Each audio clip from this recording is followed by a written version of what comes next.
হ্যাঁ, রুকসানা আপু কেমন আছেন? হ্যাঁ, ভালো আছি। আপনি কেমন আছেন? আমি ভালো আছি, আলহামদুলিল্লাহ। আপু, আপনি তো M5 এর ক্লাসগুলো নিচ্ছেন। তো আমাদের সাথেও না স্টুডেন্টরা সাধারণত তাদের কিছু প্রবলেম শেয়ার করে। তো এগুলা নিয়ে আপনার সাথে একটু ডিসকাস করতে চাচ্ছিলাম। আমি কিছু নোট রাখছি, আপনি যদি স্টুডেন্টদের সাথে সেগুলো একটু সাজেশন হিসেবে শেয়ার মানে আমাদেরকে জি, সাজেশন দেন, অবশ্যই। ভালো হবে। তো প্রথমে হচ্ছে যে যারা অ্যাপস এর উপর ডিপেন্ডেন্ট থাকে, অ্যাপস দেখে ওয়ার্ড মুখস্থ করে, তাদের জন্য কি সাজেশন? তাদের জন্য আমার সাজেশন একটাই, যে অ্যাপস থেকে ভোকাবুলারি কোনোভাবে মুখস্থ করা যাবে না, ওইটা কখনো মাথায় থাকবে না। তাদেরকে ছবি মিলিয়ে মিলিয়ে পড়তে হবে, পাশাপাশি প্রতিদিন 2 থেকে 3টি বাক্য লিখতে হবে জাপানি শব্দগুলো দিয়ে। তাহলে হবে কি, তার মাথায় ওইটা স্থায়ী থাকবে বেশি। আদারওয়াইজ অ্যাপসে পড়ে কোনো কিছুই হবে মানে না। প্র্যাকটিসটা এখানে জরুরি, হ্যাঁ, এটা হ্যাঁ, অবশ্যই প্র্যাকটিস তো অবশ্যই করতে হবে। আর ওই প্র্যাকটিসটা করতে হবে বাস্তবিকভাবে। যেমন আচ্ছা। একটা একটা ভোকাবুলারি পড়লো যে ঘন, ঘন অর্থ বই। এখন ওইটা বইয়ের সাথে মিলিয়ে মিলিয়ে পড়তে হবে। তাহলে তার ওই জিনিসটা মাথায় থাকবে। কখনো ভুলে যাওয়ার সম্ভাবনা থাকবে না। তো অ্যাপস একদমই বর্জন করতে হবে না। অ্যাপস দেখেও পড়বে, কিন্তু ওই জিনিসগুলা খেয়াল রাখতে হবে। শুধু অ্যাপসের উপর যাতে আমি নির্ভরশীল হয়ে না পড়ি, আচ্ছা। এটাই আর কি। কিন্তু এই সমস্যাটা অনেকেই বুঝতে চেষ্টা করে না। আশা করি এখন অনেকেরই ক্লিয়ার হবে বিষয়টা। ওকে, নেক্সট কোশ্চেনে যাই। লিসেনিং এর ব্যাপারে আপনার সাজেশন কি? লিসেনিংটা হলো যে এটা তো অনেক সমস্যা হয়। আমার স্টুডেন্ট যারা আছে, আমি লিমিটেড স্টুডেন্টদেরকে পড়াচ্ছি, এদের অনেক প্রবলেম হচ্ছে কি, যে বুঝতে পারে না।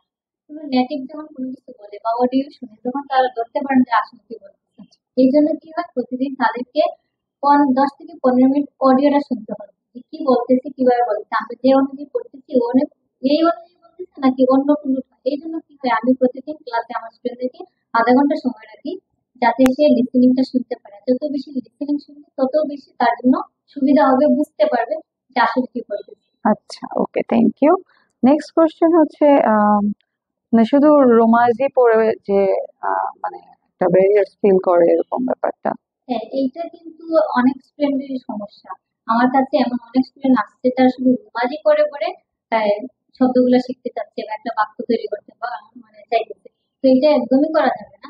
তাদেরকে ভালোভাবে হিরাগানা এবং কাতাকানা, এই দুইটা বর্ণ, যে কতগুলো বর্ণ আছে, প্রত্যেকটা বর্ণ ভালোভাবে শিখতে হবে এবং লিখতে হবে। তাকে রোমাজি কোনোভাবে এটা মানে করা যাবে না। রোমাজি ছাড়া হিরাগানা কাতাকানাতে শব্দ লিখতে হবে, শব্দ পড়তে হবে, বাক্য লিখতে হবে, বাক্য করতে হবে। কারণ রুমালি দিয়ে পড়লে তো পরীক্ষাতে তার অনেক সমস্যা হবে। যখন একটা স্ক্রিনে একটা প্রশ্ন আসবে, তখন সে বুঝতে পারবে না আসলে এটা কি লিখছে। তখন তার প্রশ্নের উত্তর দিতে সমস্যা হবে। তখন সে কিন্তু ভালো মার্কও পাবে না এবং পাশ করার ওকে, সম্ভাবনা হবে। ওকে। আচ্ছা, তো আমাদের লাস্ট কোশ্চেন, মক টেস্ট দেওয়ার ব্যাপারে আপনার সাজেশন। হ্যাঁ, হ্যাঁ, এটা অনেক ভালো একটা প্রশ্ন করছেন। আমাদের যে স্টুডেন্ট গুলো আছে, অনেকেই মক টেস্ট দিচ্ছে না বা দিতে আগ্রহী না।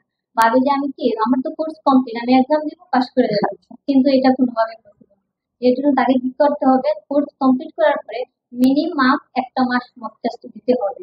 আচ্ছা। এই মক টেস্ট দেওয়ার পরে সে বুঝতে পারবে কোন প্যাটার্নের প্রশ্ন আসবে, আমি কিভাবে কোন কোন প্রশ্নগুলো বেশি করতে হবে, রিডিং পার্ট আমার কিভাবে করতে হবে, লিসনিং, তারপর আপনার ভোকাবুলারি, এইগুলা কোনটা কিভাবে করতে হবে সে বুঝতে পারবে।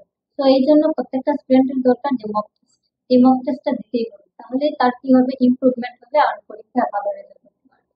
ওকে আপু, thank you so much. So dear audience, যেরকমটা শুনলেন আপনারা, আমাদের এডুকেস্ট ল্যাঙ্গুয়েজ হাবেও কিন্তু এই ধরনের সমস্যাগুলোর উপরে বেশ অনেকটাই ফোকাস করা হয়ে থাকে। সো যারা এই ধরনের প্রবলেম নিয়ে মানে বিভিন্ন কমপ্লিকেশন ফেস করছেন, তারা দেরি না করে যোগাযোগ করতে পারেন এডুকেস্ট ল্যাঙ্গুয়েজ হাবের সাথে। আর আমাদের সাথে যোগাযোগ করার ঠিকানা তো ভিডিও ডেসক্রিপশনে থাকছে। Thank you.